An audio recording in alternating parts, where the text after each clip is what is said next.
బరువు పెరిగితే శరీరం బరువు పెరిగితే దీన్ని ఒబేసిటీ అంటారు. శారీరక శ్రమ చేయటం అవమానకరమని, అలా చేయకూడదని, మన పిల్లలు బాగా చదువుకొని కుర్చీల్లో కూర్చొని కదలకుండా ఉండే పనులు చేయాలని చెప్పే కల్చర్ మనకు వచ్చేసింది. ఎవరైనా చదువుకోకపోతే ఆ పిల్లలను మట్టి వేసుకొని బతుకుతావు, పేడ వేసుకొని బతుకుతావు అని ఎగతాళి చేయడం, తిట్టడం, దాన్ని తప్పించుకోవడానికి చదువుకోమని చెప్పడం జరుగుతూ ఉంటుంది. మధ్యతరగతి పెరిగింది దేశంలో, వాళ్ళ అవసరాలు పెరిగినాయి. అవసరాలు తీరాలంటే ఎక్కువ సంపాదించుకోవాలి, భార్యాభర్తలు ఇద్దరు సంపాదించాలి. చదువుకుంటే అలాంటి సంపాదన వచ్చే అవకాశం ఉంటుంది. అందువలన ఖచ్చితంగా చదువుకోని చెప్పడము, సెడెంటరీ లైఫ్ స్టైల్ అంటే కుర్చీలో కూర్చొని కదలకుండా పని చేసుకునే లైఫ్ స్టైల్ అన్నమాట.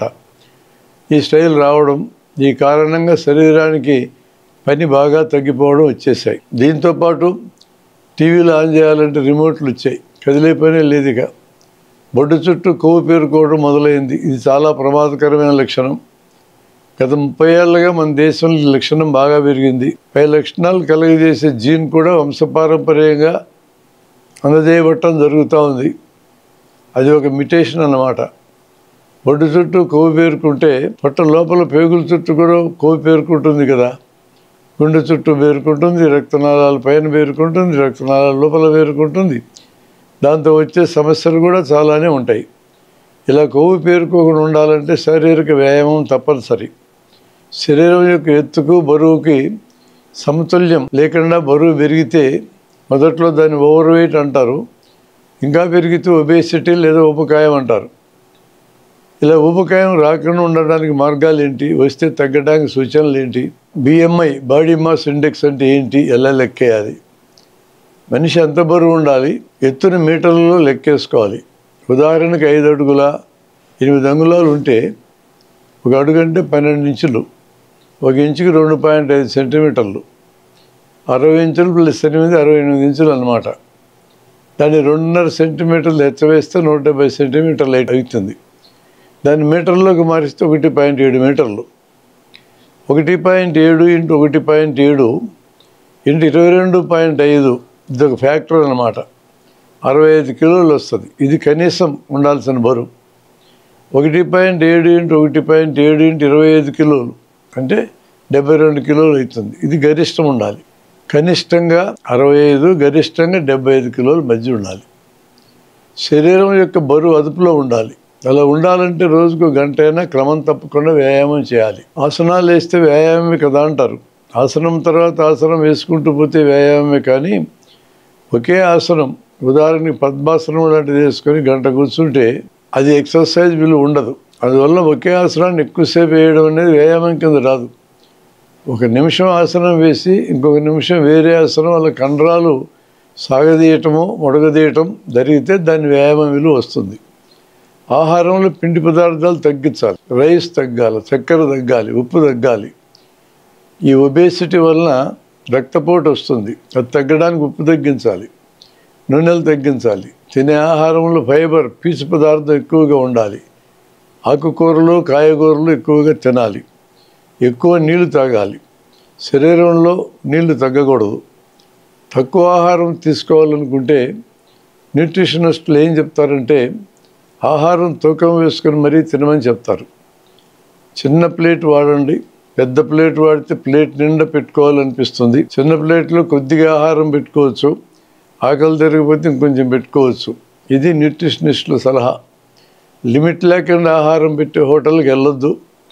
ఫుడ్ లేబుల్స్ జాగ్రత్తగా చదవండి. ఏం పదార్థాలు ఉన్నాయి, ఎంతెంత ఉన్నాయి తెలుసుకుని తినండి. గబగబా హడావుడిగా మింగి వెళ్ళొద్దు. నెమ్మదిగా నమిలి తినండి. తినడానికి కూడా ఎంజాయ్ చేయండి.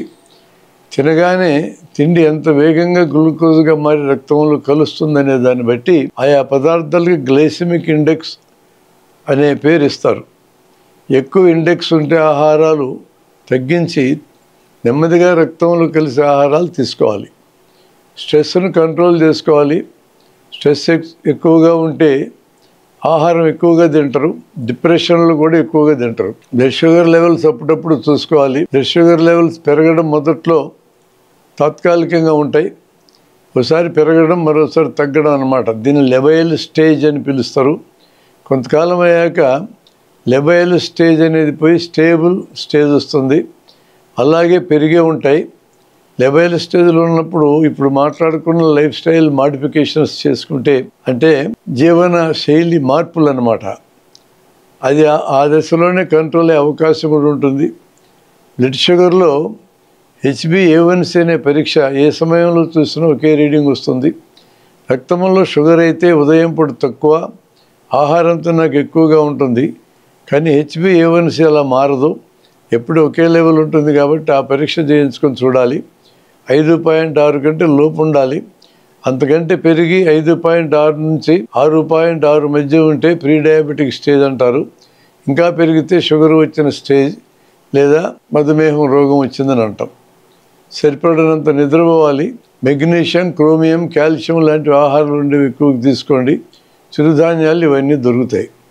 పెరిగిన బరువును తగ్గించుకోవాలి. ఆహారంలో రైస్ ఒక్కటి తీసేస్తే నెలకు 2-3 కిలోలు బరువు తగ్గిపోతారు. ఆకలి కాకుండా రెగ్యులర్గా టైంకి తినాలనే పేరుతో ఆహారం తినకూడదు. ఆకలి 2 ముద్దలు తింటే తీరుతుంది అనుకున్నప్పుడు ఆ 2 ముద్దలు తినకుండా ముగించండి. ఇది కొన్నాళ్ళు చేస్తూ పోతే అలవాటుగా మారుతుంది. బరువు తగ్గించుకోవడానికి ఉండే సూత్రాలు వినడానికి చాలా బాగుంటాయి, కానీ అంత సులభంగా ఆచరించలేము. అందువల్ల మన కల్చర్ కూడా సహకరించదు. ఎవరింటికైనా వెళ్తే తినడానికి ఏదైనా ఆఫర్ చేస్తారు. మనకు ఆకలి లేకపోయినా తినాలనిపిస్తుంది, తినాల్సి వస్తుంది. తినకపోతే కొన్ని చిక్కులు ఉన్నాయి. మేము చిన్న కులం వాళ్ళమని మా ఇంట్లో తినరా, మేము పేదవాళ్ళమని మా ఇంట్లో తినరా, ఆహారం బాగాలేదని తినడం లేదా, ఇలా రకరకాల అపోహల్లోకి వెళ్తారు వాళ్ళు. అలాంటివి ఏమీ లేవంటే మరి తినండి అంటారు. వద్దామా బరువు ఎక్కుతాం, షుగర్ వస్తుందంటే ఈ ఒక్కసారి తింటే ఏమవుతుందిలే తినండి అని మళ్ళీ వెంటబడతారు. ఇంటికి వచ్చిన జనాన్ని ఇలా మేపటం అనే కార్యక్రమం మనం చేయొద్దండి. పెళ్ళైన అల్లుడు అత్తారింటికి వెళ్తే ఈ విధంగా 2 నెలలు దుమ్ములేగా పెడతారు. ఇది మన కల్చర్. నాకు వద్దండి, నాకు అలవాటు లేదండి అంటే ఇక వారిని అడగనే వద్దు, బలవంతాన్ని పెట్టకూడదు. తిండి పెట్టాలనుకునే వాళ్ళు కూడా సహకరించాలి. బలవంతాన్ని తిండి తినమని మనం సలహా ఇస్తున్నామంటే ఆ తినే వ్యక్తి మరణానికి సహకరించినట్టే లెక్కేసుకోవాలి.